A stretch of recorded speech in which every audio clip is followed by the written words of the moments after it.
But right now at 6 o'clock, a man shot and killed last night in Waterbury. Police there still looking for the person who did it. As residents demand answers about the street takeovers in Tolland, another community here in our state is being impacted by a similar issue. Also, state troopers say they want safety to take a front seat this Memorial Day weekend. All local, all morning. This is Fox 61, Connecticut's news station. Good morning. First off, happy Friday. It is a little bit chillier out there. You might notice when you step out that door, but you know what? Yeah. The warmer temperatures are certainly coming back, and we are glad. And we're glad you're with us, America Arias. And I'm Tim Lammers. Happy unofficial start to summer. We'll just say like the summer season. Yeah. Even though summer is a season. Matt Scott, you know what I'm getting at. It's not astronomical summer. It's not meteorological summer yet, but it's Memorial Day weekend summer. Yeah, there you go.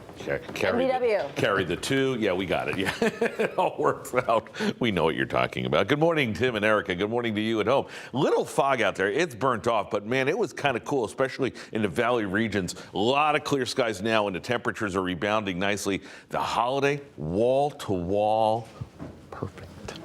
Satellite radar picture, a lighter wind out of the north. There's still a couple breezes out there. One thing that has not changed, no clouds anywhere. 40 to 49 is your spread. Actually 39 degrees in Willimantic. 43 in Hartford, 47 in New Haven with a lighter wind for now.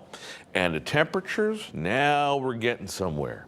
Low 70s, right where we should be as the high schoolers get off the bus later on this afternoon and start that unofficial start to the unofficial start to summer, or whatever Tim said. We'll have the forecast, which I think you're going to like no matter what you call it. That's coming up in a few minutes. Lauren Zenzi, happy Friday to you. Happy Friday to you. I do have some official information that Connecticut State Police and AAA are saying that today is going to be a very busy day out on the roadways for the Memorial Day weekend. So if you are heading out right now, it is looking really good. So if the earlier you go, the better, because in the afternoon, the late morning, early afternoon, especially heading out of the evening commute as well, is going to be very busy. So just be mindful of that. Heading into the capital city, as of right now, no crashes or incidents to report all across Connecticut. We have some road work over in East Hartford on 84 westbound. But as we take a live look at our Hartford drive times, 91, 84, Route 2, all looking good. In East Hartford, heading over the Bulkley Bridge, looking great this morning. New Haven drive times, 91 over to 95, looking great. And then as we move into Fairfield County, Bridgeport to Fairfield, moving at about 25 miles an hour, it'll take you about 11 minutes to get from point A to point B. We'll check in again on the roads coming up at 6:30. For now, Tim and Erica, back over to you. Lauren, thanks so much. Waterbury police are investigating after a man was shot and killed there last night. Yeah, Fox 61's Brooke Griffin is live in Waterbury this morning with the latest on the search for the killer, the information police have right now. Brooke, good morning. Good morning to you both. Waterbury police tell us they are in fact still looking for that suspect this morning. They want to find that person so they can find out exactly why this shooting even happened in the first place. Officers say it all began just before 7:30 last night at a Waterbury home on Circular Avenue just off of Meriden Road. They tell us police were called to the area because witnesses found a gunshot victim. When they arrived, Waterbury police say they found a 26-year-old man with multiple gunshot wounds. They immediately started life-saving measures on scene until paramedics arrived, and then that person was taken to the hospital. Police tell us he unfortunately later died from his injuries. They've not released that victim's name at this time. Now police say the focus of the investigation is finding the person responsible for that shooting, and that's where you come in. If you happen to have saw anything or maybe even heard anything in that area around 7:30 last night, they want you to give them a call. You can even anonymously give them a tip if you call Crime Stoppers, and that number is 203-755-1234. Live in Waterbury, Brooke Griffin, Fox 61, Connecticut's news station. Brooke, thank you for getting that phone number out. Okay, to Cheshire this morning, police are looking for this man, Michael Zimiti. They said he escaped from custody at Midstate Medical Center in Meriden Wednesday. Zimiti is accused of stealing a car and has an outstanding warrant for his arrest out of Meriden. Police said Zimiti has several tattoos, too, if that helps you to identify him. So if you have information where he is right now, please call the Cheshire Police. Happening today in Meriden, police are expected to give details into a recent car takeover earlier this month. Officers say a large crowd participated in, quote, riot-like activities and caused $2,000 worth of damage to a Meriden police cruiser. Now, video of the incident hasn't been released yet, but we are expected to get a first look later this morning. And this comes as people in Tolland are demanding answers after last weekend's street takeover there. Specifically, they want to know how a decision was made by state troopers to stand down until the takeover was finished.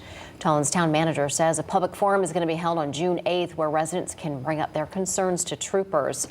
It comes after town officials met with state police to discuss what happened. A woman is recovering this morning after an apartment caught fire in Naugatuck. Fire crews believe it started as a kitchen fire, and thankfully, the fire itself was contained to just that one apartment at Southwoods Gardens complex, which is on Rubber Avenue. However, several other apartments did have smoke and water damage. In total, at least 5 families were displaced. Today in New Haven, Mayor Justin Elicker is going to mark the beginning of the city's 40th Street road paving and improvement project. $3 million worth of repairs and improvements are expected to happen this year on those roads. A second set of streets is being finalized for improvements. That set of streets is going to be announced later this fall.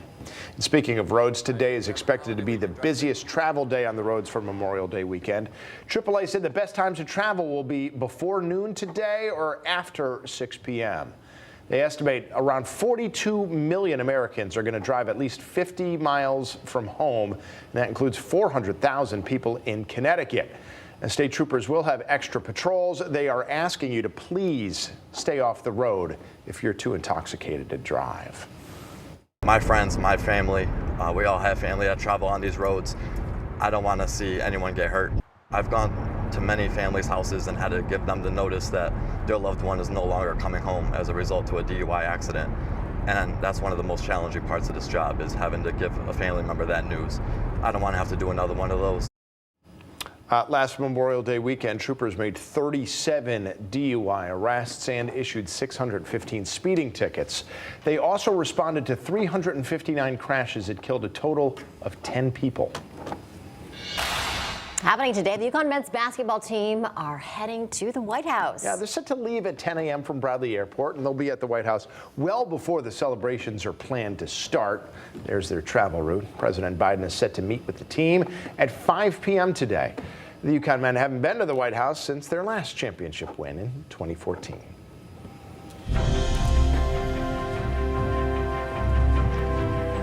There is a lot happening at the Capitol today as the end of the legislative session is fewer than 2 weeks away. Another step forward for more gun control here in our state. And some lawmakers said it's going to make our state safer, but others said it will restrict the rights of law-abiding gun owners. Now, this bill does have bipartisan support, though. It would do several things. First, it would limit you to buying only 3 handguns in a given month. It would update the state's ghost gun ban to include those that were assembled prior to 2019. It would also ban the open carry of firearms in public, and it would expand the state's safe storage law. That not only will keep guns out of the hands of people that shouldn't have it, children, dangerous people, but also it's a way to reduce theft of guns. Why that was a prominent piece of this legislation and such a priority just indicates that the governor's office and this agenda is completely out of touch with the problems that Connecticut residents actually have. Yeah, well, the bill also increases the bail for repeat firearm offenders. So it now heads to the state Senate for a vote, and if it passes there, it will head to the governor's desk. State lawmakers are also trying to make amends for something that happened 350 years ago. They passed a bill to officially apologize to the descendants of people who were accused of witchcraft. In Connecticut, 34 people were accused and 11 of them were hanged. The lawmakers introduced legislation that would recognize those accusations as false, although it would not be a legal exoneration, but it would be an official apology on behalf of the state. It now heads to the governor's desk to be signed into law.